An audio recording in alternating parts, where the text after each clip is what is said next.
നമ്മൾ ഇന്ന് നോക്കാൻ പോകുന്നത് നിങ്ങളുടെ കോമ്പറ്റീറ്റർ, നിങ്ങൾ ആരോടാണ് നമ്മളുടെ മാർക്കറ്റിൽ മത്സരിക്കുന്നത് എന്നൊരു ചെറിയ ടോപ്പിക്കാണ്. ഓക്കെ. അപ്പം മോസ്റ്റ് ഓഫ് ദ പല ബിസിനസ്സുകാർക്കും വളരെ വലിയൊരു ടെൻഷനാണ് ഈ കോമ്പറ്റീറ്റേഴ്സ് എന്ന് പറയുമ്പോൾ തന്നെ. വളരെ സീരിയസ് ആയിട്ട് അനാവശ്യമായിട്ടുള്ള ഒരു ടെൻഷനാണ് ഈ കോമ്പറ്റീറ്റർ എന്ന് പറയുമ്പോൾ തന്നെ.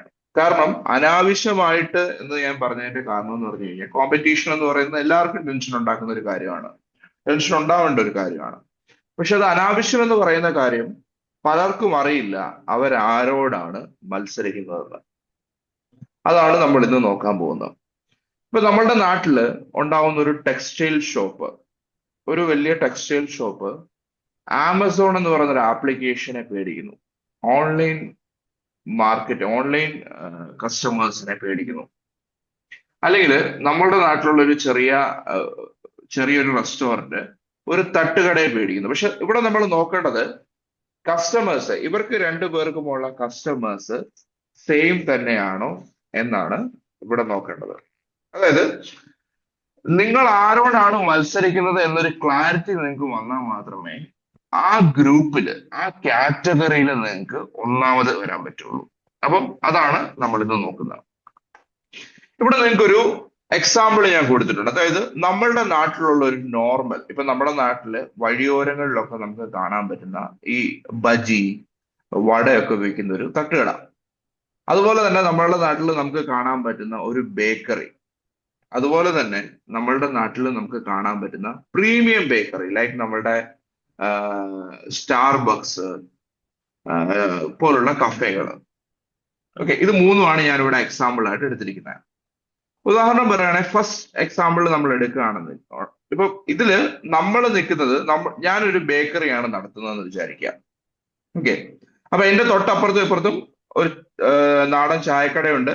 ഇപ്പുറത്തെ സൈഡിൽ ഒരു പ്രീമിയം കഫേ ഉണ്ട്, ലൈക്ക് ഒരു സ്റ്റാർബക്സ് ഉണ്ട്. വലത്തെ സൈഡിൽ ഒരു നാടൻ തട്ടുകട, ഒരു ചായക്കടക്കാരൻ ഒരാൾ തുടങ്ങിയിട്ടുണ്ട്.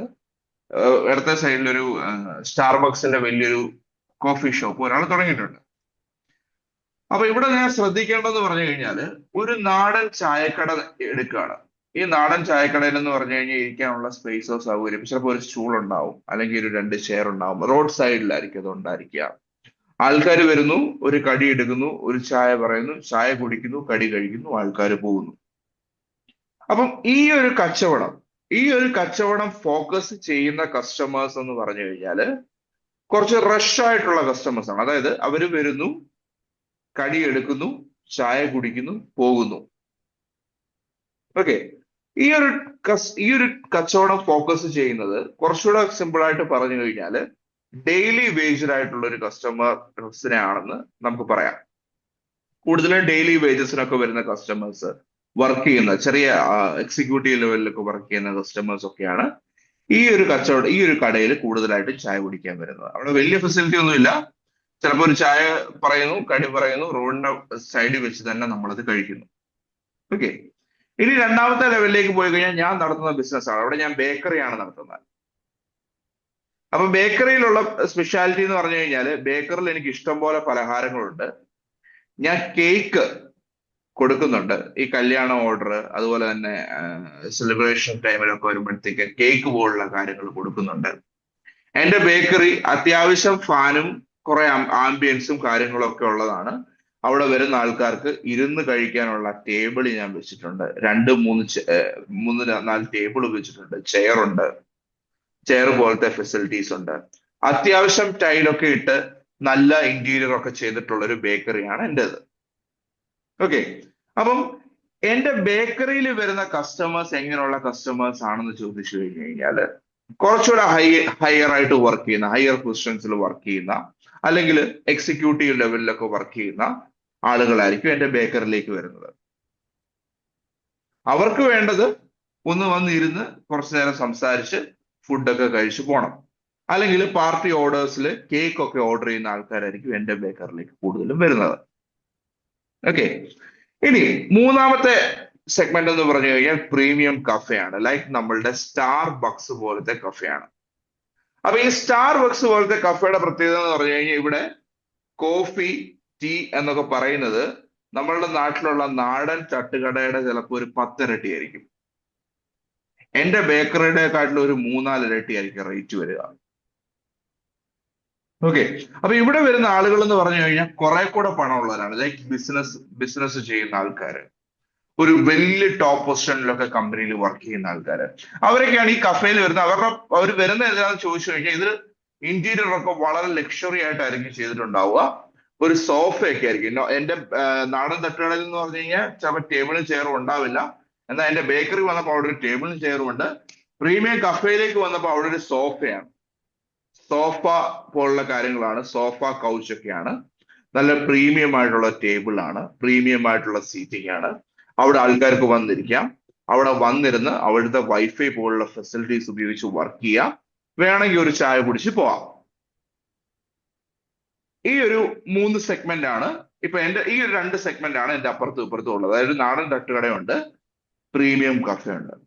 അപ്പം ഇവിടെ ഞാൻ ടെൻഷൻ അടിക്കുകയാണ്. ഇവിടെ ബേക്കറിക്കാരനായിട്ടുള്ള ഞാൻ ടെൻഷൻ അടിക്കുകയാണ്. എന്റെ വലത്തെ സൈഡിൽ ഒരു തട്ടുകട, ഒരു നാടൻ ചായക്കട വരുമ്പോഴും തൊട്ടപ്പുറത്തെ സൈഡിൽ ഒരു പ്രീമിയം കഫേ, ഒരു സ്റ്റാർബക്സ് പോലൊരു കഫേ വരുമ്പോഴും ഞാൻ ഇവിടെ ടെൻഷൻ അടിക്കുകയാണ്.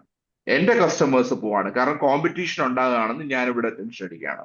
ഇവിടെ ഞാൻ മനസ്സിലാക്കേണ്ടത്, ഇവിടെ ഞാൻ ടെൻഷൻ അടിക്കേണ്ട കാര്യമേ ഇല്ല. കാരണം ഈ 2 സാധനങ്ങളും എന്റെ സെഗ്മെന്റിലല്ല വരുന്നതെന്നുള്ളത് ഞാൻ മനസ്സിലാക്കുക. എന്റെ ഗ്രൂപ്പിലല്ല ഇവർ രണ്ടുപേരും വരുന്നത്. എന്റെ പ്രൈസ് അല്ല, എന്റെ ലെവലിൽ വരുന്ന കസ്റ്റമേഴ്സ് അല്ല എന്നുള്ള കാര്യങ്ങൾ ഞാൻ മനസ്സിലാക്കുക. അപ്പൊ ഞാൻ എന്താണ് ചെയ്യേണ്ടതെന്ന് ചോദിച്ചു കഴിഞ്ഞാൽ, ഇവരോട് 2 പേരോടും മത്സരിക്കാനല്ല ഞാൻ പോകേണ്ടത്. എന്റെ ഗ്രൂപ്പിൽ ഒന്നാമതാകാനാണ് ഞാൻ നോക്കേണ്ടത്. അവിടെ എന്റെ ഗ്രൂപ്പിൽ വർക്ക് ചെയ്യുന്ന മറ്റു ബേക്കറികളെ ഞാൻ നോക്കണം. അവരെന്തൊക്കെയാണ് ചെയ്യുന്നതെന്ന് ഞാൻ നോക്കണം. അതിൽ ഡിഫറെന്റ് ആയിട്ട് എനിക്ക് ചെയ്യാൻ പറ്റുമോ എന്ന് നോക്കണം. അതിൽ എന്തെങ്കിലും ഡിഫറെന്റ് ആയിട്ട് ചെയ്യാൻ പറ്റുമോ, അതിൽ എന്തെങ്കിലും ഓപ്പർച്യൂണിറ്റി ഉണ്ടോ, അതിൽ എനിക്ക് പുതിയതായിട്ടുള്ള കാര്യങ്ങൾ ഇംപ്ലിമെന്റ് ചെയ്യാൻ പറ്റുമോ എന്ന് നോക്കിയിട്ട് അതാണ് ഞാൻ ചെയ്യേണ്ടത്. അതായത് എന്റെ ഗ്രൂപ്പിൽ ഒന്നാമതാകാനാണ് ഞാൻ നോക്കേണ്ടത്. ഇനി ചില ആൾക്കാർ എന്ത് ചെയ്യുമെന്ന് ചോദിച്ചു കഴിഞ്ഞാൽ, ഇപ്പൊ നാടൻ തട്ടുകട, നാടൻ ചായക്കടയൊക്കെ ഉള്ള ഒരാള്, അല്ലെങ്കിൽ എന്നെ പോലെ ബേക്കറി ഉള്ള ഒരാള് ഇത് കാണുമ്പോഴത്തേക്ക് എന്ത് ചെയ്യും, അവർ കുറെ കൂടി ഇൻവെസ്റ്റ് ചെയ്തിട്ട് അതൊരു പ്രീമിയം കഫേ ലെവലിലേക്കോ, അല്ലെങ്കിൽ നാടൻ ചായക്കടയാണെങ്കിൽ ഒരു ബേക്കറി ലെവലിൽ, ആ ഒരു ലെവലിലേക്കൊക്കെ കൊണ്ടുവരാനായിട്ട് അവർ നോക്കും. ഇവിടെ നമ്മൾ ശ്രദ്ധിക്കേണ്ടത്, നമ്മൾ ഒരിക്കലും അത് ചെയ്യാൻ പാടില്ല. ഇതിപ്പോ ചായക്കടയുടെ ഒരു എക്സാമ്പിൾ വെച്ചിട്ടാണ് ഞാൻ പറയുന്നത്. പക്ഷെ വേറൊരു ബിസിനസ് ആണെന്നുണ്ടെങ്കിൽ നമ്മൾ ഒരിക്കലും എന്ത് ചെയ്യാൻ പാടില്ല, ആ ഒരു കാര്യം ചെയ്യാൻ പാടില്ല. കാരണം നമ്മൾ അങ്ങനെ ആ ഒരു ബാരിയർ, ആ ഒരു കടമ്പ വെട്ടി അതിന് മുകളിലേക്ക് പോവുകയാണെങ്കിൽ എന്താ അവിടെ ചെയ്യേണ്ടതെന്ന് ചോദിച്ചു കഴിഞ്ഞാൽ, അവിടെ നിങ്ങൾ ഹ്യൂജ് ആയിട്ട് ഇൻവെസ്റ്റ് ചെയ്യണം. ഇപ്പൊ നോക്കിയേ, ഒരു നാടൻ ചായക്കട ബേക്കറി ലെവലിലേക്ക് വരണമെങ്കിൽ അവിടെ നിങ്ങൾ ഹ്യൂജ് ആയിട്ട് ഇൻവെസ്റ്റ്മെന്റ് ചെയ്യണം. ചിലപ്പോൾ ലക്ഷങ്ങൾ ഇൻവെസ്റ്റ് ചെയ്യേണ്ടി വരും, എങ്കിലേ ഒരു ബേക്കറി ലെവലിലേക്ക് കൊണ്ടുവരാൻ പറ്റുള്ളൂ. അപ്പൊ ഒരു നാടൻ ചായക്കട ബേക്കറി ലെവലിലേക്ക് കൊണ്ടുവരുമ്പോൾ എന്താ സംഭവിക്കാന്ന് ചോദിച്ചു കഴിഞ്ഞാൽ, ഈ നാടൻ ചായക്കടയുടെ കസ്റ്റമർ ബേസിനെ അവരില്ലാതാക്കുകയാണ് ചെയ്യുന്നത്. എന്നാൽ ബേക്കറി ലെവലിലേക്ക് വരുമ്പോൾ അവിടെ ഓൾറെഡി ഒരു കോമ്പറ്റീറ്റർ ഉണ്ട്, അയാൾക്ക് ലോയൽ കസ്റ്റമർ ബേസും ഉണ്ടെങ്കിൽ അവിടെയും നമുക്ക് സർവൈവ് ചെയ്യാനായിട്ട് ബുദ്ധിമുട്ട് വരും. നമ്മളുടെ കോസ്റ്റ് കൂടുന്തോറും, ഇൻവെസ്റ്റ്മെന്റ് കൂടുന്തോറും നമുക്ക് സർവൈവ് ചെയ്യാനുള്ള ബുദ്ധിമുട്ട് അവിടെ ഉണ്ടാവും. അപ്പൊ ഒരിക്കലും നമ്മൾ ഈ ബാരിയർ കടന്നപ്പുറത്ത് പോകാനല്ല നമ്മൾ ശ്രമിക്കേണ്ടത്. നമ്മൾ ശ്രമിക്കേണ്ടത് ആ ഗ്രൂപ്പില് ഒന്നാമതാകാനാണ്. അതായത് ഫാമിലി ഒരു ബേക്കറി ആണെന്നുണ്ടെങ്കിൽ ആ ബേക്കറികളിൽ ഒന്നാമതാകാനാണ്, അല്ലെങ്കിൽ ഒരു പ്രീമിയം കഫേ ആണെന്നുണ്ടെങ്കിൽ ആ പ്രീമിയം കഫകളിൽ ഒന്നാമതാകാനാണ്, അല്ലെങ്കിൽ ഒരു ചായക്കടയാണെന്നുണ്ടെങ്കിൽ ആ ചായക്കടകളിൽ ഒന്നാമതാകാനാണ് നമ്മൾ ശ്രമിക്കേണ്ടത്. അല്ലാതെ ഈ ബാരിയർ കടന്ന് ഒരു ബേക്കറി ലെവലിലേക്കോ അല്ലെങ്കിൽ ഒരു പ്രീമിയം കഫേ ലെവലിലേക്കോ പോകാനല്ല നമ്മൾ അവിടെ ശ്രമിക്കേണ്ടത്. ഓക്കെ. അപ്പൊ ആ ഒരു കാര്യം നമുക്ക് മനസ്സിലായി. അതായത് നമ്മളുടെ ഗ്രൂപ്പിൽ തന്നെ ഒന്നാമതാകാനാണ് നമ്മൾ ശ്രമിക്കേണ്ടത് എന്നുള്ളത് മനസ്സിലായി. എന്നാൽ വേറൊരു എക്സാമ്പിൾ എടുക്കാം. ഇപ്പം അക്ബർ സാറിന്റെ ഒരു എക്സാമ്പിൾ എടുക്കാം. അക്ബർ സാർ വർക്ക് ചെയ്യുന്ന ബിൽഡിംഗ് മെറ്റീരിയൽ ഇൻഡസ്ട്രിയിലാണ്. അപ്പൊ ബിൽഡിംഗ് മെറ്റീരിയൽ ഇൻഡസ്ട്രിയിൽ അക്ബർ സാറിന് മനസ്സിലായി അക്ബർ സാർ ആരോടൊക്കെയാണ് കോമ്പീറ്റ് ചെയ്യുന്നതെന്ന് മനസ്സിലായി. അക്ബർ സാറിന്റെ ലെവലിൽ നിൽക്കുന്ന ആ ഒരു പ്രൊഡക്റ്റ് റേഞ്ച് ഉള്ള, ആ ഒരു പ്രൊഡക്റ്റ് സെഗ്മെന്റ് ഉള്ള, പ്രൊഡക്റ്റ് ലൈനുള്ള ആ ഒരു രീതിയിൽ മാർക്കറ്റ് ചെയ്യുന്ന ആൾക്കാർ ആരൊക്കെയാണെന്ന് അക്ബർ സാറിന് മനസ്സിലായി. അപ്പൊ അവരിൽ ഒന്നാമതാകാൻ വേണ്ടിയിട്ടാണ് അക്ബർ സാർ ശ്രമിക്കുന്നത്. പക്ഷെ ഇതിന്റെ പ്രശ്നം എന്ന് പറഞ്ഞു കഴിഞ്ഞാൽ അക്ബർ സാറിന്റെ ചുറ്റുമുള്ള ഈ കടക്കാരെല്ലാരും ഒരു റെഡ് ഓഷ്യനിലേക്കാണ് വന്ന് നിൽക്കുന്നത്. എന്ന് പറഞ്ഞു കഴിഞ്ഞാൽ ഈ ഒരു ഇൻഡസ്ട്രിയിൽ അവർക്കെല്ലാവർക്കും ഉള്ളത് സെയിം പ്രൊഡക്റ്റ് ആണ്. ആൻഡ് ഇവരെല്ലാരും ഒരു യുദ്ധത്തിലാണ്. ഉദാഹരണം പറയുകയാണെങ്കിൽ അക്ബർ സാറിന്റെ കടയിലേക്ക്, അക്ബർ സാർ ഗ്രാനൈറ്റ് ആണ് സെല് ചെയ്യുന്നത്, കടയിലേക്ക് ഗ്രാനൈറ്റ് വാങ്ങിക്കാൻ വേണ്ടി ഒരു കസ്റ്റമർ വന്നു. ഗ്രാനൈറ്റ് ബ്ലാക്ക് പോളിഷ്ഡ് ഗ്രാനൈറ്റ് മേടിക്കാനായിട്ടാണ് ആള് വന്നത്. സോ അക്ബർ സാർ എല്ലാം കാണിച്ചു കൊടുത്തു, റേറ്റ് പറഞ്ഞു. സ്ക്വയർ ഫീറ്റ് 70 രൂപ. അപ്പൊ ഈ സ്ക്വയർ ഫീറ്റ് 70 രൂപ എന്ന് പറയുന്നതില് അക്ബർ സാറിന്റെ മാർജിൻ എന്ന് പറയുന്നത് 10 രൂപയാണ്. അത് വെക്കുക. അതായത് അക്ബർ സാറ് നേരെ രാജസ്ഥാനിൽ പോയി. രാജസ്ഥാനിൽ ചെന്നപ്പോൾ അവിടെ 25 രൂപയാണ് സ്ക്വയർ ഫീറ്റ് ഗ്രാനൈറ്റ്. ആ ഗ്രാനൈറ്റ് രാജസ്ഥാനിൽ നിന്ന് കേരളത്തിലേക്ക് കൊണ്ടുവരണം. അതിന്റെ കോസ്റ്റ്, അക്ബർ സാർ പോയതിന്റെ കോസ്റ്റ്, ഷോറൂമിന്റെ കോസ്റ്റ് എല്ലാം കൂടെ കൂട്ടിക്കഴിഞ്ഞ് 10 രൂപ കൂട്ടിയിട്ടാൽ മാത്രമേ അക്ബർ സാർ അവിടെ ലാഭം കിട്ടുള്ളൂ. 10 രൂപ മാത്രമേ അവിടെ ലാഭം കിട്ടുള്ളൂ. സോ ഈ 10 രൂപയാണ് അക്ബർ സാറിന്റെ ലാഭം. അപ്പൊ പ്രശ്നം എന്ന് പറഞ്ഞു കഴിഞ്ഞാൽ ഈ കസ്റ്റമർ അക്ബർ സാറിനോട് വന്ന് സംസാരിച്ചപ്പോ അക്ബർ സാറിന്റെ അടുത്ത് പറഞ്ഞു, ഞാൻ അപ്പുറത്തെ ഷോറൂമിൽ പോയിട്ടാണ് ഇവിടെ വരുന്നത്. ഞാൻ അവിടെ പോയി കഴിഞ്ഞു കഴിഞ്ഞാല് അവരെനിക്ക് നിങ്ങളുടെ ഈ സെയിം സാധനം 60 രൂപയ്ക്ക് തരും. നോക്കിയേ, ഇപ്പൊ അക്ബർ സാറിന് ആ 10 രൂപ മാർജിൻ ഉണ്ടോ? ഇല്ല, ഒരിക്കലും ആ 10 രൂപ മാർജിൻ കിട്ടില്ല. കാരണം 60 രൂപയ്ക്ക് കൊടുത്തു കഴിഞ്ഞാൽ അവിടെ കോസ്റ്റേ ആവുന്നുള്ളൂ, ലാഭമൊന്നുമില്ല. അപ്പൊ അക്ബർ സാർ വീണ്ടും നെഗോഷിയേറ്റ് ചെയ്തു. അക്ബർ സാർ പറഞ്ഞു, ഇത് നമ്മളുടെ പ്രീമിയം ഗ്രാനൈറ്റ് ആണ്, നമ്മള് രാജസ്ഥാനിൽ നിന്നല്ല, രാജസ്ഥാനിലെ പ്രീമിയം കോറിയിൽ നിന്നാണ് ഞങ്ങൾ പോയി എടുക്കുന്നത്. അങ്ങനെ കുറെ കാര്യങ്ങൾ പറഞ്ഞ് നെഗോഷിയേറ്റ് ചെയ്തിട്ട് അക്ബർ സാറിന്റെ അടുത്ത് പറഞ്ഞു. അക്ബർ സാർ പറഞ്ഞ അവസാനം ഒരു 65 രൂപയ്ക്കാണെങ്കിൽ എടുക്കാമെന്നുള്ള രീതിയിൽ കസ്റ്റമർ എത്തി. അപ്പം ഈ ഒരു ഏരിയ, ഈ ഒരു സിറ്റുവേഷൻ ആണ് പൊതുവെ ഈ സെയിം ഗ്രൂപ്പുകളിൽ നിൽക്കുന്ന ചെറിയ ബിസിനസ് ഓണേഴ്സ് ഫേസ് ചെയ്യുന്നത്. ഇതിനെ നമ്മൾ റെഡ് ഓഷ്യൻ എന്ന് പറയും. ചോരക്കടലാണ്. അവർ അങ്ങോട്ടും ഇങ്ങോട്ടും യുദ്ധം ചെയ്യാണ്. യുദ്ധം ചെയ്യുന്ന കപ്പലുകൾ കുറെയൊക്കെ തകർന്നു പോകുന്നുണ്ട്. അപ്പം ഈ ഒരു കാര്യങ്ങളാണ് റെഡ് ഓഷ്യനിൽ നടക്കുന്നത്. അപ്പൊ നമ്മൾ ഇവിടെ ഫോക്കസ് ചെയ്യേണ്ടത് നമുക്ക് ഒരു ബ്ലൂ ഓഷ്യനിലേക്ക് എത്താൻ വേണ്ടിയിട്ടാണ്. അതായത് ബ്ലൂ ഓഷ്യൻ എന്ന് പറയുമ്പോൾ അവിടെ വലിയ യുദ്ധങ്ങളും കാര്യങ്ങളും ഒന്നുമില്ല. അവിടെ നിങ്ങളാണ് സുപ്പീരിയർ, നിങ്ങൾ ഇടുന്ന പ്രൈസ് ആണ് ആൾക്കാർക്ക് വേണ്ടത്. ആ ഒരു ബ്ലൂ ഓഷ്യനിലേക്ക് എത്താൻ വേണ്ടിയിട്ടാണ് നമ്മൾ ശ്രമിക്കേണ്ടത്. അപ്പൊ നിങ്ങളിപ്പോ റെഡ് ഓഷ്യനിലാണെങ്കിൽ നിങ്ങൾ എന്തൊക്കെ കാര്യങ്ങളാണ് ചെയ്യേണ്ടത് എന്നുള്ളതാണ് ഇനിയും പറയാൻ പോകുന്നത്. ഇത്രയും കാര്യങ്ങളാണ് റെഡ് ഓഷ്യനിൽ നിൽക്കുന്ന ഒരാൾ ചെയ്യേണ്ടത്. Eliminate, raise, reduce, create. ഒഴിവാക്കണം, കൂട്ടണം, കുറയ്ക്കണം, പുതിയതായിട്ട് എന്തെങ്കിലും ഉണ്ടാക്കുകയും വേണം. ഓക്കെ. അപ്പൊ എലിമിനേറ്റ് എന്ന് പറഞ്ഞു കഴിഞ്ഞാൽ നിങ്ങളുടെ കസ്റ്റമർക്ക് ഗുണമില്ലാത്തതും എന്നാൽ നിങ്ങൾക്ക് ചെലവുണ്ടാക്കുന്ന കാര്യങ്ങളും നിങ്ങൾ പൂർണ്ണമായിട്ട് ഒഴിവാക്കണം. അപ്പൊ ഇവിടെ നിങ്ങൾ ശ്രദ്ധിക്കേണ്ടത്, നിങ്ങളൊരു റെഡ് ഓഷ്യനിലാണ്, അവിടെ യുദ്ധം നടക്കുന്നുണ്ട്. അങ്ങോട്ടും ഇങ്ങോട്ടും നിങ്ങളെ പോലുള്ള ബിസിനസ് ഓണേഴ്സ് തമ്മിൽ യുദ്ധമാണ്, പ്രൈസിന്റെ പേരിലുള്ള യുദ്ധം നടക്കുകയാണ്. അവിടെ നിങ്ങൾ ചെയ്യേണ്ടത് നിങ്ങളുടെ കോസ്റ്റ് കട്ട് ചെയ്ത് നിങ്ങളുടെ മാർജിൻ കൂട്ടുക എന്നുള്ളതാണ്. അപ്പൊ കസ്റ്റമർക്ക് ആവശ്യമില്ലാത്തൊരു കാര്യം, എന്നാൽ കസ്റ്റമർക്ക് ആവശ്യമില്ലാത്തത് നിങ്ങൾക്ക് ചെലവുണ്ടാക്കുന്ന ഒരു കാര്യം നിങ്ങൾ എന്ത് ചെയ്യണം? അവിടെ കട്ട് ചെയ്യണം. ഉദാഹരണം പറയുകയാണെങ്കിൽ അക്ബർ സാർ ചിലപ്പോ മീഡിയേറ്റർ ആയിട്ട് നിൽക്കുന്ന ആർക്കിടെക്റ്റുകൾക്കോ എഞ്ചിനീയറുകൾക്കോ ഒരു ചെറിയ പോർഷൻ കമ്മീഷൻ കൊടുക്കുന്നുണ്ടാവും. അപ്പൊ ചില കേസുകളിൽ എന്ത് ചെയ്യണം? ഈ കമ്മീഷൻ കട്ട് ചെയ്യേണ്ടതായിട്ട് വരും. അപ്പൊ അത് കട്ട് ചെയ്യണം. അപ്പൊ എന്ത് സംഭവിക്കും? അവിടെ കുറച്ചുകൂടെ അക്ബർ സാറിന്റെ മാർജിൻ കൂടും. അതുപോലെ തന്നെ കൂട്ടാനായിട്ട് നമുക്ക് ശ്രമിക്കണം. എന്താ കൂട്ടേണ്ടതെന്ന് ചോദിച്ചു കഴിഞ്ഞാല് ഉപഭോക്താക്കൾക്ക് ഏറ്റവും ഇഷ്ടമുള്ള കാര്യങ്ങൾ മത്സരാർത്ഥികളെക്കാൾ മികച്ച രീതിയിൽ ഉയർത്തുക. എന്ന് പറഞ്ഞു കഴിഞ്ഞാല് നിങ്ങളുടെ കൂടെ നിങ്ങളുടെ കോമ്പറ്റീഷനിലുള്ള മറ്റു ബിസിനസ് ഓണേഴ്സിനേക്കാൾ ആൾക്കാർക്ക് ഏറ്റവും ഇഷ്ടമുള്ള കാര്യങ്ങൾ നിങ്ങൾ കൂട്ടിക്കൊണ്ടുവരണം. ഇപ്പൊ ഉദാഹരണം പറയുകയാണെങ്കിൽ ഗ്രാനൈറ്റ് വിൽക്കുന്ന മറ്റുള്ള ബിസിനസ് ഓണേഴ്സ് ചെയ്യുന്നത്, ചിലപ്പോൾ അവരൊരു ഷെഡില് കുറെ ഗ്രാനൈറ്റ് അട്ടിക്കടുക്കിയിട്ട് പൊടിയൊക്കെ പിടിച്ചു കിടക്കുന്ന ഒരു ഗ്രാനൈറ്റ് ആയിരിക്കും കൂടുതൽ ആൾക്കാരും ഡിസ്പ്ലേ കാണിക്കുന്നത്. അപ്പൊ നമ്മൾ എന്ത് ചെയ്യണം? നമ്മൾ ചിലപ്പോൾ അത് മാറ്റേണ്ടി വരും. അത് മാറ്റി നല്ലൊരു ഡിസ്പ്ലേ ഏരിയയിലേക്ക് ആ ഗ്രാനൈറ്റിനെ കൊണ്ടുപോകേണ്ടി വരും. അപ്പം അതൊക്കെ കസ്റ്റമേഴ്സിന് ഇഷ്ടപ്പെടുന്ന കാര്യങ്ങളാണ്. അപ്പം കസ്റ്റമേഴ്സിന് ഇഷ്ടപ്പെടുന്ന കാര്യങ്ങൾ, അതും മറ്റുള്ള ബിസിനസ് ഓണേഴ്സ് ചെയ്യാത്തതുമായിട്ടുള്ള കാര്യങ്ങൾ എന്ത് ചെയ്യണം, നമ്മൾ ഇവിടെ കൂട്ടണം. ആൻഡ് അതിനൊരു ഹ്യൂജ് കോസ്റ്റ് ഉണ്ടാവാനും പാടില്ല. കാരണം നമ്മളുടെ മാർജിൻ നമുക്ക് അവിടെ എപ്പോഴും സേവ് ചെയ്യണം. മാർജിനെ തൊട്ട് നമുക്ക് കളിക്കാൻ പറ്റില്ല. അതുപോലെ തന്നെ കുറയ്ക്കാനും നിങ്ങൾക്ക് പറ്റണം. അതായത് മറ്റുള്ള കടക്കാരെല്ലാം ഇത് ചെയ്യുന്നുണ്ട്, ഞാനും കൂടെ ഇത് ചെയ്യണം എന്ന് തോന്നുന്ന കാര്യങ്ങൾ നിങ്ങൾക്ക് കുറയ്ക്കാനും പറ്റണം. അതിന്റെ ഒരു എക്സാമ്പിൾ പറയുകയാണെങ്കിൽ, ചിലപ്പോൾ മറ്റുള്ള കടക്കാര് കൂടുതൽ ക്രെഡിറ്റ് കൊടുക്കുന്നുണ്ടാവാം. നമുക്ക് വേണമെങ്കിൽ ഒരു ക്രെഡിറ്റ് ലിമിറ്റ് ഓരോ കസ്റ്റമേഴ്സ് സെറ്റ് ചെയ്തിട്ട് അങ്ങനെ നമുക്ക് കൊടുത്ത് കുറച്ചു കൊണ്ടുവരാം. സോ ഈ കുറയ്ക്കുന്ന കാര്യങ്ങൾ നമ്മൾ എന്ത് ചെയ്യണം, നമ്മളുടെ red ocean strategy, blue ocean സ്ട്രാറ്റജിയിലേക്ക് കൊണ്ടുവരണം. അതുപോലെ തന്നെ പുതിയതായിട്ട് നമുക്ക് ക്രിയേറ്റ് ചെയ്യാനും പറ്റണം.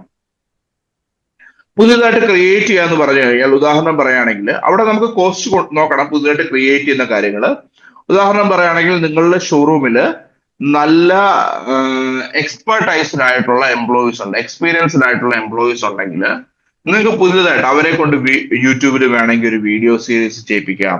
അവരെ കൊണ്ട് പുതിയ ആർക്കിടെക്റ്റുകൾക്ക്, പുതിയ കസ്റ്റമേഴ്സ്, പുതിയ ആർക്കിടെക്റ്റുകൾക്ക്, പുതിയ എഞ്ചിനീയേഴ്സിനൊക്കെ ഒരു ട്രെയിനിങ് കൊടുക്കാം, ഇൻസ്റ്റാളേഷൻ ട്രെയിനിങ് കൊടുക്കാം. അതുപോലെ ചെലവ് കുറഞ്ഞ കാര്യങ്ങൾ ബാക്കി ആരും ചെയ്യാത്തത് നമുക്ക് ക്രിയേറ്റ് ചെയ്യാനും പറ്റണം. അതുവഴി നമുക്ക് എന്ത് ചെയ്യാൻ പറ്റണം, അപ്പൊ നമ്മൾ ക്രിയേറ്റ് ചെയ്യുന്ന കാര്യങ്ങളിൽ നമ്മൾ ഫോക്കസ് ചെയ്യുന്നത്, നമ്മൾ ക്രിയേറ്റ് ചെയ്യുന്ന കാര്യങ്ങൾ കൊണ്ട് നമുക്ക് പുതിയ കസ്റ്റമേഴ്സിനെ കിട്ടണം. അതായിരിക്കണം നമ്മൾ ഫോക്കസ് ചെയ്യേണ്ടത്. ഓക്കെ, അപ്പൊ ഞാൻ എന്തോടെ പറയാം, നമ്മൾ ഒഴിവാക്കേണ്ട എന്താണെന്ന് ചോദിച്ചു കഴിഞ്ഞാല്, കസ്റ്റമേഴ്സിന് ഗുണമില്ലാത്ത കാര്യങ്ങൾ നമ്മൾ ചെയ്യുന്നുണ്ട്, അത് നമ്മളുടെ ബിസിനസ്സിന് കോസ്റ്റ് കൊണ്ടുവരുന്നുണ്ടെങ്കിൽ അത് ഒഴിവാക്കണം. കസ്റ്റമേഴ്സിന് ആവശ്യമുള്ള കാര്യങ്ങൾ, മറ്റുള്ളവർ ചെയ്യാത്ത കാര്യങ്ങൾ നമ്മൾ ചിലപ്പോൾ ഉയർത്തേണ്ടി വരും, കൂട്ടേണ്ടി വരും. റെഡ്യൂസ് ചെയ്യണം. മറ്റുള്ളവർ ചെയ്യുന്നു, മറ്റുള്ള എല്ലാവരും ചെയ്യുന്നു, അതുകൊണ്ട് ഞാനും ചെയ്യുന്നു എന്നുള്ള കാര്യങ്ങൾ, ചിലപ്പോൾ കസ്റ്റമേഴ്സിന് ആവശ്യമില്ലാത്ത കാര്യങ്ങൾ ഉണ്ടാവും, അത് നമ്മൾ റെഡ്യൂസ് ചെയ്യണം. പുതിയ കാര്യങ്ങൾ നമുക്ക് ക്രിയേറ്റ് ചെയ്യാനും പറ്റണം, കോസ്റ്റ് കൂടാതെ. ഓക്കെ, അപ്പൊ ഇത്രയും കാര്യങ്ങളാണ് റെഡ് ഓഷ്യനിൽ പ്രൈസ് വാർ നടക്കുന്ന ഒരു ഏരിയയിൽ നിൽക്കുന്ന ബിസിനസ് ഓണേഴ്സ് ചെയ്യേണ്ടത്. ഓക്കെ, അപ്പൊ നമ്മൾ ഇന്ന് പറഞ്ഞതെന്ന് പറഞ്ഞു കഴിഞ്ഞാൽ, ആരാണ് നമ്മളുടെ കസ്റ്റമർ സെഗ്മെന്റ് എന്നാണ്. അതിൽ നമ്മൾ പറഞ്ഞു നമുക്ക് ഡിഫറെന്റ് കസ്റ്റമർ സെഗ്മെന്റ് ഉണ്ട്. ഒരേ ഇൻഡസ്ട്രി ആണെങ്കിൽ പോലും ആ ഇൻഡസ്ട്രിയിൽ തന്നെ ഡിഫറെന്റ് ഗ്രൂപ്പുകളുണ്ട്. നമ്മൾ എല്ലാവരും നോക്കേണ്ടത് ആ ഗ്രൂപ്പിൽ ഒന്നാമതാകാൻ വേണ്ടിയിട്ടാണ്. ആ ഗ്രൂപ്പിൽ ഭയങ്കരമായിട്ടും വാർ നടക്കുന്നുണ്ടെങ്കിൽ ഡിഫറെന്റ് സെഗ്മെന്റ് നമ്മൾ കണ്ടുപിടിക്കണം, അതിലേക്ക് നമുക്ക് പോകാൻ പറ്റണം. അതുപോലെ തന്നെ റെഡ് ഓഷനും ബ്ലൂ ഓഷനും ഉണ്ട്.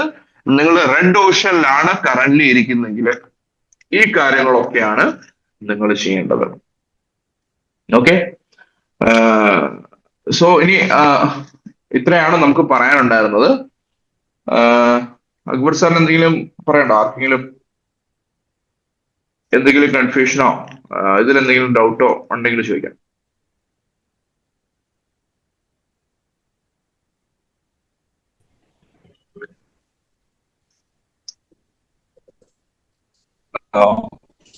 പറഞ്ഞോ.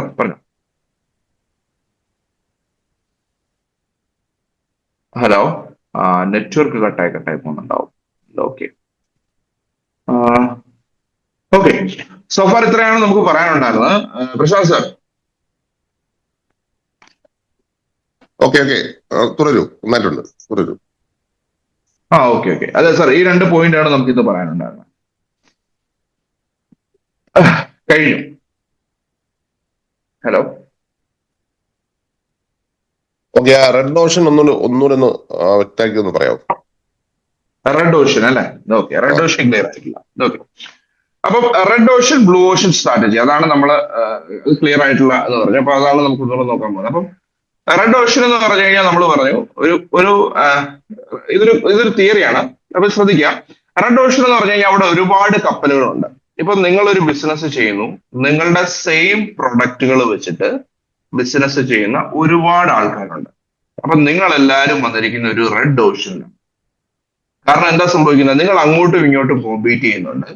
ആ കോമ്പറ്റീഷനിൽ തന്നെ കുറെ പേര് താഴെ പോകുന്നുണ്ട്. അതാണ് ആ ഒരു ഏരിയയിൽ സംഭവിക്കുന്നത്. ഉദാഹരണം പറയുകയാണെങ്കിൽ ഒരു സിമെന്റ് റീറ്റെയിൽ ഡീലർ പത്തനംതിട്ട തിരുവല്ലയിൽ ഒരാളുണ്ട്. അതുപോലെ തിരുവല്ലയിൽ തന്നെ 2-3 പേരുണ്ടെന്ന് വിചാരിക്കുക. അപ്പം ഈ 3 പേർക്കും ഉള്ളത് സിമെന്റ്. ഇപ്പോ സിമെന്റിന്റെ എക്സാമ്പിൾ പറയുകയാണെങ്കിൽ നമ്മുടെ ശങ്കർ സിമെന്റ്. ഈ 3 പേർക്കും ഉള്ളത് ശങ്കർ സിമെന്റ് ആണ്. അപ്പൊ നോക്കി, 3 പേർക്കും ഉള്ളത് ഒരേ പ്രൊഡക്റ്റ് ആണ്, ഒരേ പ്രൈസ് ആണ്. സോ ഈ 3 പേര് നിൽക്കുന്നത് ഒരു റെഡ് ഓഷ്യനിലാണ്. അവർക്കുള്ളത് ഒരേ പ്രൈസ് ആണ്, ഒരേ പ്രൊഡക്റ്റ് ആണ്. അപ്പൊ ഈ 3 പേരും നിൽക്കുന്നത് ഒരു റെഡ് ഓഷ്യനിലാണ്. അപ്പൊ ഈ റെഡ് ഓഷ്യനിൽ നിൽക്കുന്ന ആളുകൾ എന്താണ് ചെയ്യേണ്ടത് എന്നുള്ളതാണ് നമ്മൾ ഈ പറഞ്ഞിരിക്കുന്നത്. അപ്പം റെഡ് ഓഷ്യനിലാണ് നിങ്ങൾ വർക്ക് ചെയ്യുന്നതെങ്കിൽ ഈ 4 കാര്യങ്ങളാണ് നിങ്ങളുടെ ബിസിനസ്സിൽ നിങ്ങൾ ചെയ്യേണ്ടത്. അപ്പൊ റെഡ് ഓഷ്യനിൽ നിൽക്കുന്ന ഒരാള് ഒഴിവാക്കണം. എന്തൊഴിവാക്കണം എന്ന് ചോദിച്ചു കഴിഞ്ഞാല്, കസ്റ്റമർക്ക് ഉപയോഗമില്ലാത്ത ഒരു കാര്യങ്ങൾ നിങ്ങൾ ചെയ്യുന്നുണ്ട്, എന്നാൽ നിങ്ങളുടെ ബിസിനസ്സിന് എക്സ്പെൻസ് അത് ഉണ്ടാക്കുന്നുണ്ടെങ്കിൽ അത് നിങ്ങൾ ഒഴിവാക്കണം. കാരണം ഒരു കസ്റ്റമർ നിങ്ങളുടെ കടയിലേക്ക് വരുന്നു, ഒരു ചാക്ക് സിമെന്റിന് 500 രൂപയാണ് നിങ്ങൾ പറയുന്നത്. ആ 500 രൂപയിൽ ഒരു 20 രൂപയായിരിക്കും നിങ്ങൾ നിങ്ങളുടെ മാർജിൻ ഇട്ടിരിക്കുന്നതെന്ന് വിചാരിക്കുക. പക്ഷെ നിങ്ങളുടെ കോമ്പറ്റീറ്റർ ചിലപ്പം 10 രൂപ മാർജിന് വിൽക്കാനുണ്ടായിരിക്കും, അല്ലെങ്കിൽ 5 രൂപ മാർജിന് വിൽക്കാനുണ്ടായിരിക്കും. അപ്പൊ ഓൾവേസ് നമ്മൾ എന്ത് ചെയ്യണം? നമ്മളുടെ മാർജിൻ അവിടെ കൂട്ടാനായിട്ട് ശ്രമിക്കണം. നമ്മളുടെ മാർജിൻ കൂട്ടണമെങ്കിൽ നമുക്ക് എപ്പോഴും എന്ത് ചെയ്യാൻ പറ്റണം? നമ്മളുടെ കോസ്റ്റ് കുറയ്ക്കാൻ പറ്റണം. കോസ്റ്റ് കുറയുമ്പോൾ മാർജിൻ അവിടെ ഓട്ടോമാറ്റിക്കലി കൂടും. ഓക്കെ, അതുകൊണ്ട് തന്നെ ഒഴിവാക്കാൻ പറയണം. അതായത് നമ്മൾ എക്സ്പെൻസീവ് ആയിട്ട് എന്തെങ്കിലും കാര്യങ്ങൾ കസ്റ്റമേഴ്സിന് വേണ്ടി ചെയ്യുന്നുണ്ട്, അത് കസ്റ്റമേഴ്സിന് അധികം വലിയ ഇമ്പാക്ട് ഒന്നും ഉണ്ടാക്കുന്നില്ല, കൂടുതൽ കസ്റ്റമേഴ്സിന് അത് തരുന്നില്ല എന്നുണ്ടെങ്കിൽ അത് നമുക്ക് ഒഴിവാക്കാൻ പറ്റണം. അതുപോലെ തന്നെ കുറയ്ക്കാൻ പറ്റണം. മറ്റുള്ളവർ ഇത് ചെയ്യുന്നുണ്ട്, അതുകൊണ്ട് ഞാനും ഇത് ചെയ്യണം. പക്ഷെ അത് ചെയ്തിട്ട് നിങ്ങൾക്ക് എന്ത് കൊണ്ടിരുന്നില്ല? കസ്റ്റമേഴ്സിനെ ഒന്നും പുതുതായിട്ട് കിട്ടുന്നില്ല. കസ്റ്റമേഴ്സ് നിങ്ങളുടെ ഷോപ്പിൽ വന്ന് വാങ്ങുന്നില്ല. ചിലപ്പോൾ നിങ്ങളുടെ 3 കസ്റ്റമേഴ്സും ചെയ്തിരിക്കുന്ന ചിലപ്പോൾ വലിയ ഷോറൂമും കാര്യങ്ങളും ഒക്കെ അവരിട്ടിട്ടുണ്ടാവാം. അവര് ചിലപ്പം എക്സ്പെൻസീവ് ആയിട്ടുള്ള മാർക്കറ്റിംഗ് അവർ ചെയ്യുന്നുണ്ടാവാം. പക്ഷെ നിങ്ങൾ ആദ്യം എക്സ്പെൻസീവ് മാർക്കറ്റിംഗ് നിങ്ങൾ ചെയ്ത് നോക്കി, അത് നിങ്ങൾക്ക് കസ്റ്റമേഴ്സിനെ ഒന്നും കൊണ്ടുവരുന്നില്ല. അപ്പൊ എന്ത് ചെയ്യുക? അത് കുറയ്ക്കുക. അതിന്റെ ആവശ്യമില്ല നമുക്ക്. കാരണം അത് കുറയ്ക്കുമ്പോഴും നമുക്ക് അവിടെ എന്ത് സേവ് ചെയ്യാൻ പറ്റും? നമ്മളുടെ മാർജിൻ എന്നുള്ളത് സേവ് ചെയ്യാൻ പറ്റും. പിന്നെ നമുക്ക് കൂട്ടാൻ പറ്റണം കുറച്ച് കാര്യങ്ങൾ. അത് എന്തൊക്കെയാണെന്ന് ചോദിച്ചു കഴിഞ്ഞാല്, നമ്മളുടെ കസ്റ്റമേഴ്സിന് ഏറ്റവും ഇഷ്ടമുള്ള കാര്യങ്ങള് അത് നമുക്ക് നമ്മളുടെ കോമ്പറ്റീറ്റേഴ്സിനേക്കാൾ നന്നായിട്ട് കൊടുക്കാൻ പറ്റണം. അവിടെയും നിങ്ങൾ ശ്രദ്ധിക്കേണ്ടത്, നിങ്ങളുടെ കോസ്റ്റ് ഒരിക്കലും കൂടാൻ പാടില്ല. നിങ്ങൾ ചെയ്യുന്ന കാര്യങ്ങള് പുതിയ കസ്റ്റമേഴ്സിനെ നിങ്ങൾക്ക് കൊണ്ടുതരികയും വേണം. ഉദാഹരണം പറയുകയാണെങ്കിൽ, മാർക്കറ്റിംഗ് തന്നെ എടുത്തു കഴിഞ്ഞാൽ നമുക്ക് ഓൺലൈൻ ത്രൂ മാർക്കറ്റ് ചെയ്യാം.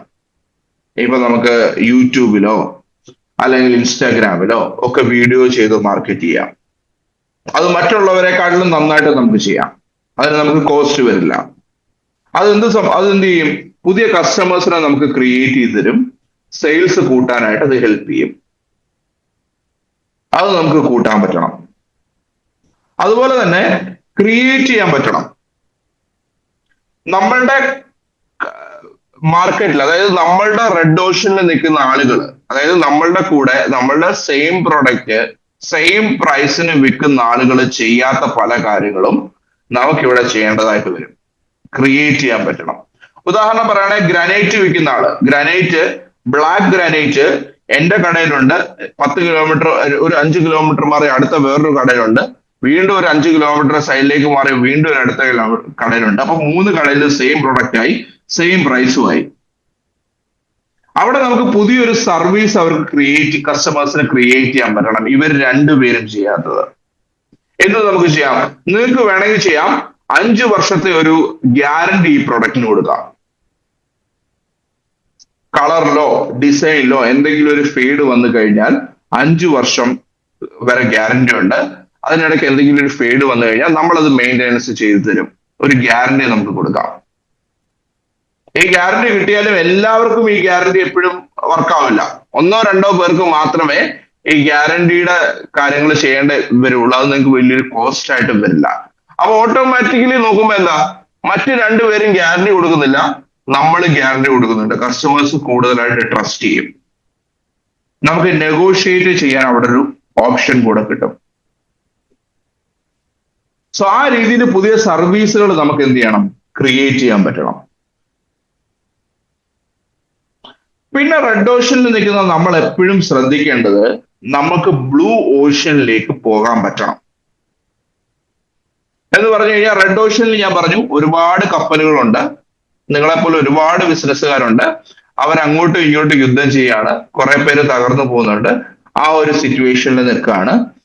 അപ്പൊ നമുക്ക് എന്ത് ചെയ്യാൻ പറ്റണം, നമുക്ക് എപ്പോഴും ഒരു ബ്ലൂ ഓഷ്യനിലേക്ക്, കോമ്പറ്റീഷൻ ഇല്ലാത്ത, നമ്മൾ പ്രൈസ് ഡിസൈഡ് ചെയ്യുന്ന, നമ്മൾ പ്രൈസ് പറഞ്ഞു കഴിഞ്ഞാൽ അതിന് താഴത്തേക്ക് പോകാത്ത കസ്റ്റമേഴ്സ് ഉള്ള ഒരു ഏരിയയിലേക്ക് നമുക്ക് പോകാൻ പറ്റണം.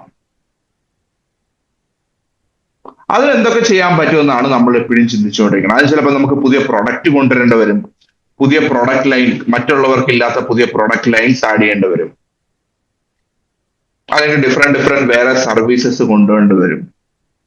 അപ്പം ആ രീതിയിൽ കൊണ്ടുവന്ന് ഒരു ബ്ലൂ ഓഷ്യനിലേക്ക് നമുക്ക് പോകാൻ പറ്റണം. ഓക്കെ, ഇതാണ് റെഡ് ഓഷ്യൻ, ബ്ലൂ ഓഷ്യൻ എന്ന് പറയുന്ന തിയറി. ഇത് ഇപ്പൊ നമ്മള് സ്മോൾ മീഡിയം എന്റർപ്രൈസുകൾക്ക് എല്ലാവർക്കും ഭൂരിഭാഗം സംഭവിച്ചുകൊണ്ടിരിക്കുന്ന ഒരു കാര്യമാണ്. ഈ രീതിയിലാണ്, ഈ സ്ട്രാറ്റജിയാണ് ഒരു റെഡ് ഓഷ്യനിൽ നിങ്ങൾ ഉപയോഗിക്കേണ്ടത്. Okay, thank you. അപ്പം പറഞ്ഞു പ്രൊഫസർ, എന്തെങ്കിലും വേറെ എന്തെങ്കിലും? ഓക്കെ ആണോ? ക്ലിയർ ആണ്. Okay, fine fine, good good. Sir എന്തെങ്കിലും ഉണ്ടോ? ഇല്ല, ഓക്കെയാണ്. Okay fine. Okay great. So നമുക്ക് വൈൻഡപ്പ് ചെയ്തല്ലേ സാർ? പ്രൊഫസർ സാർ ഓക്കെ, നാളെ